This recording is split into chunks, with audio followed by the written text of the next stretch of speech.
Hola, ¿qué tal? Sean bienvenidas y bienvenidos a una sesión más de Física 2. En esta ocasión, bueno, hablaremos sobre el tema de electrostática como primer tema de nuestra WAC número 3, ya para cerrar, bueno, todo el campo de física durante su tercer y cuarto semestre, es decir, durante este ciclo escolar. Es un placer y para ello iniciamos con electrostática y la presentación que he dispuesto para esta sesión. Primero, vamos a entender qué es la electrostática. Nos dice que es parte de la electricidad que se encarga de estudiar a las cargas eléctricas en reposo. Entonces, a partir de este momento debemos entender que estudia cargas eléctricas en reposo.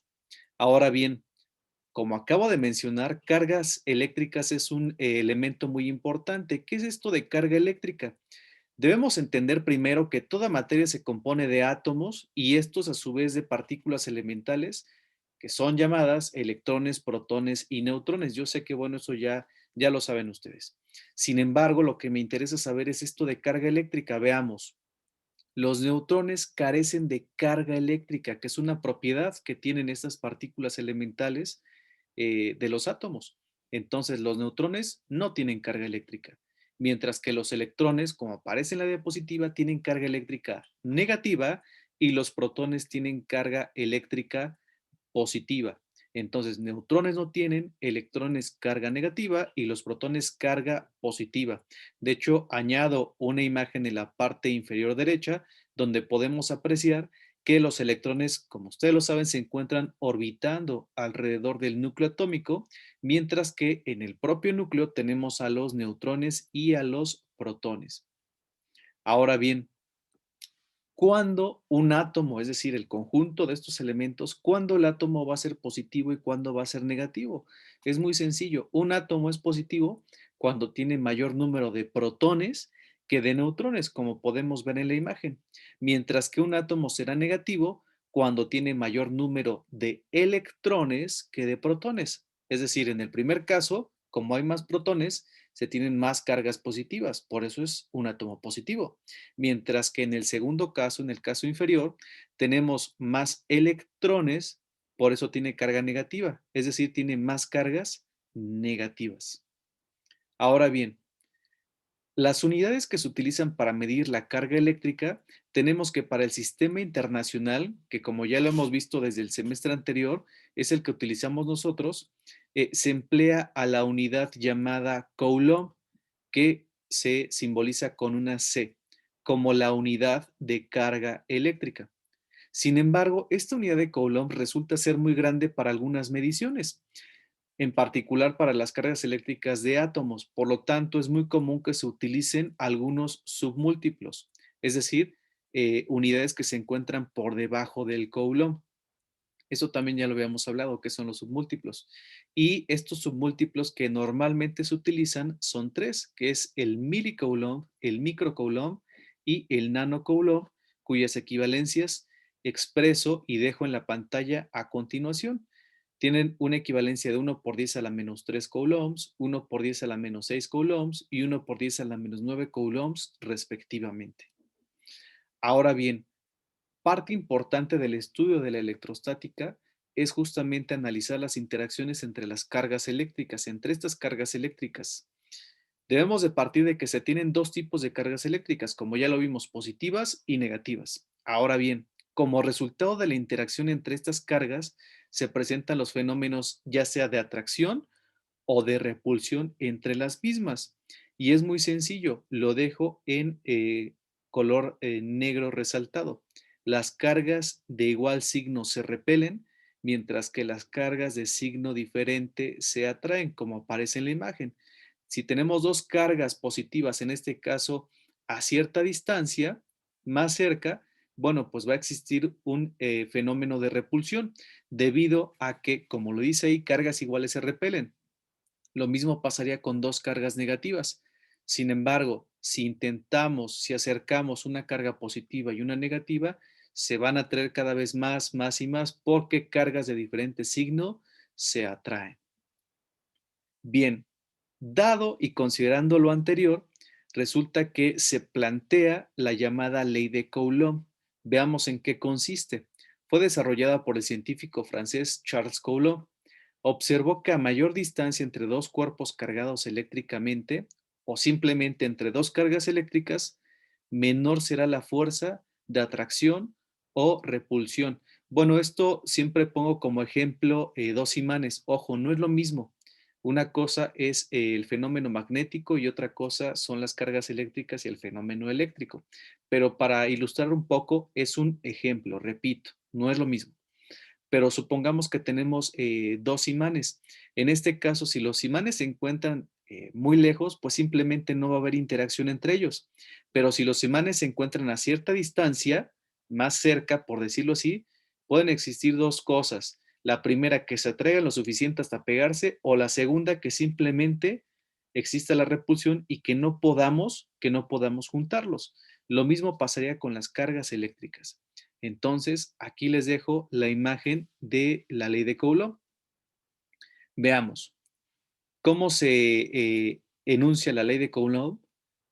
La magnitud de la fuerza de atracción o repulsión entre dos cargas puntuales es inversamente proporcional al cuadrado de la distancia que las separa. Matemáticamente se expresa como la fuerza es igual a la constante, ahorita vamos a ver los elementos, la constante de atracción entre cargas eléctricas que se deberá multiplicar por el producto de las dos cargas sobre la distancia que las separa al cuadrado.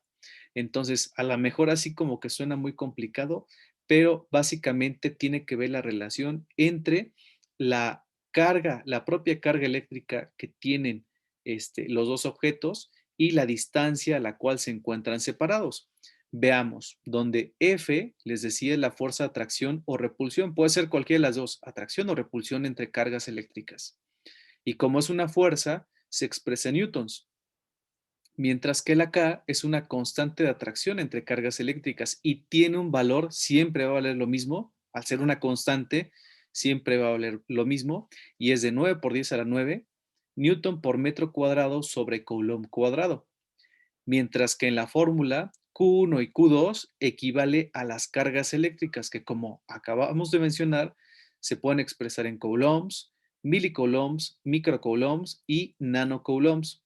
Y al finalizar R, que es la distancia entre las dos cargas eléctricas que se deberá expresar en metros.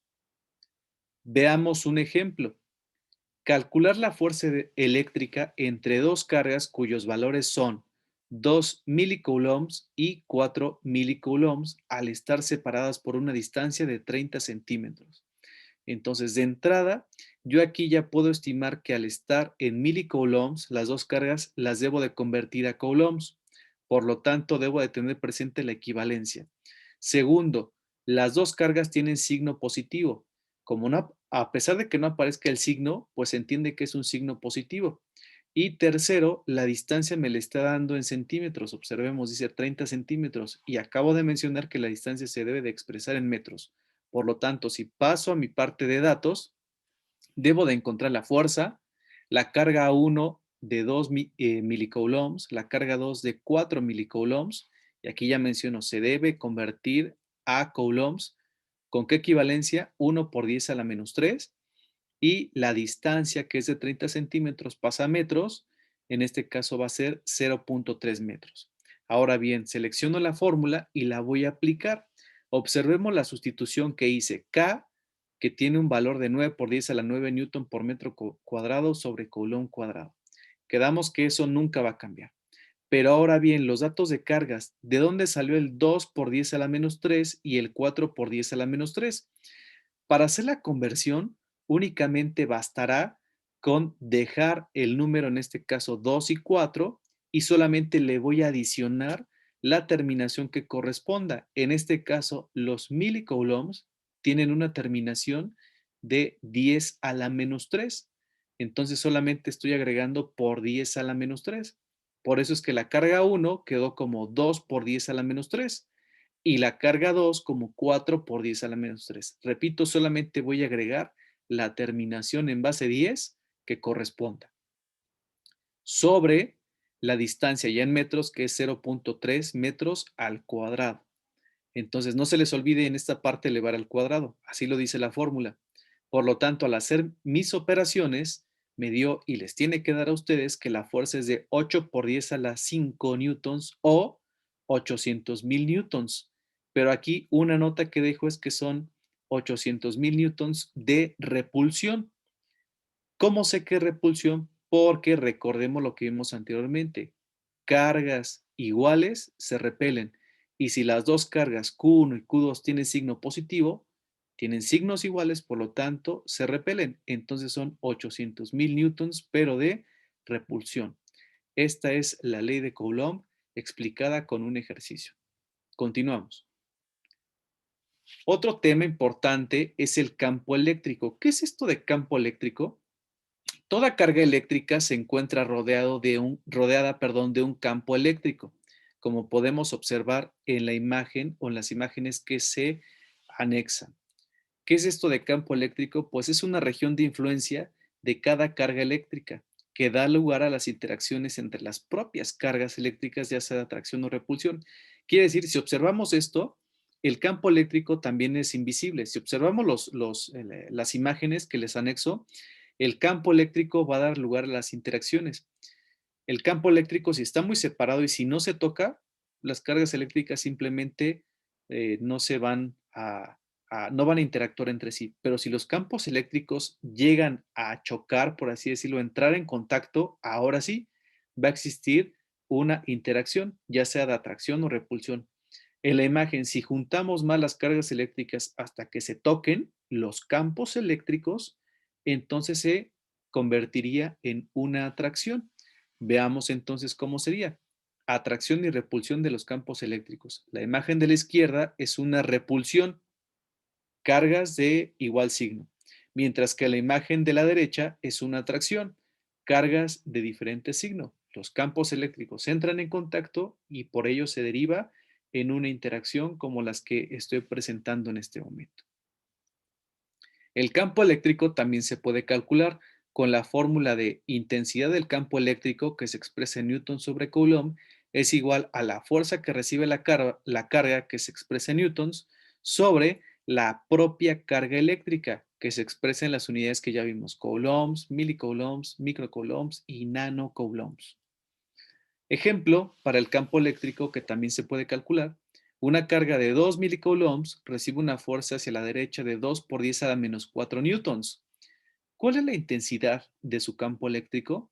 Bueno, pues primero recordemos que la carga debe ser expresada en coulombs. Para convertirlo, según mis datos, pueden ir observando, únicamente voy a adicionar la base correspondiente, en este caso por 10 a la menos 3 según las equivalencias, recordemos que aparecen en diapositivas atrás. La fuerza, que tiene un valor de 2 por 10 a la menos 4 newtons, y estoy buscando la intensidad del campo eléctrico. Utilizo la fórmula y sustituyo. Quedaría 2 por 10 a la menos 4 newtons sobre 2 por 10 a la menos 3 coulombs. La intensidad del campo eléctrico es de 0.1 newtons sobre coulombs. Bien, de mi parte ha sido todo hablando sobre la electrostática. Como siempre les deseo éxito en todas sus actividades y les dejo una frase. Lo infinitamente pequeño es análogo a lo infinitamente grande. Un átomo es todo un sistema solar en miniatura. Samuel Aun Weir. De mi parte es todo, su servidor Emanuel Rodríguez Cuevas se despide de ustedes. Hasta luego.